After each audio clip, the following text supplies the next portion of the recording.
చంద్రబాబు నాయుడు గారు మన ఆంధ్రప్రదేశ్ రాష్ట్రంలో ఏం జరుగుతుంది? ఇప్పుడే నేను న్యూస్ చూశాను, షాక్ అయ్యాను. బీటెక్ స్టూడెంట్ జేమ్స్ని తిరుపతి జిల్లా చంద్రగిరిలో నాయుడు ఎవరో గ్యాంగ్స్ రౌడీ సీటర్స్ ఎత్తికెళ్లి 2 రోజులు హోటల్లో ఉంచి చిదగబాది చంపేస్తుండగా ఎవరో కాపాడారట. ఏమైంది మీకు? మీ 50 సంవత్సరాల అనుభవం ఏమైంది?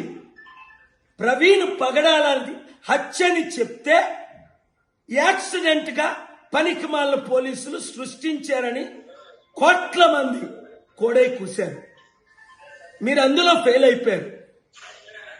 పవన్ కళ్యాణ్ ఊర్లో దళితుల్ని బహిష్కరిస్తే మీరు యాక్షన్ తీసుకోలేదు.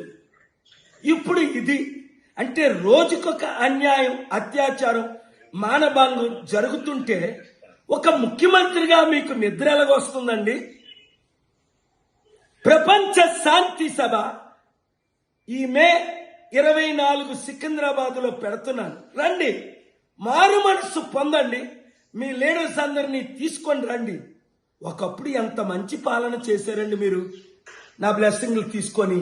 అప్పుడు డీజీపీ అండి జేవి రాముడు మీరే కదా అపాయింట్ చేశారు. కులాలకి మతాలకి ఎంత అద్భుతమైన సేవ చేశాడండి. అలాంటోడు ఒక్కడు దొరకలేదా?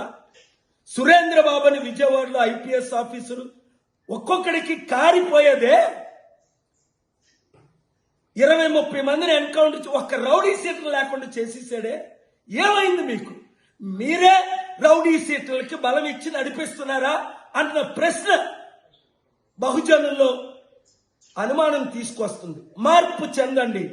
ఈ వీడియో చంద్రబాబు నాయుడు గారికి చేరినంత వరకు వైరల్ చేయండి, అన్ని ఛానల్లో బ్రాడ్కాస్ట్ చేయండి. రాష్ట్రాన్ని, దేశాన్ని రక్షించుకుందాం, మన సత్తా చూపిద్దాం.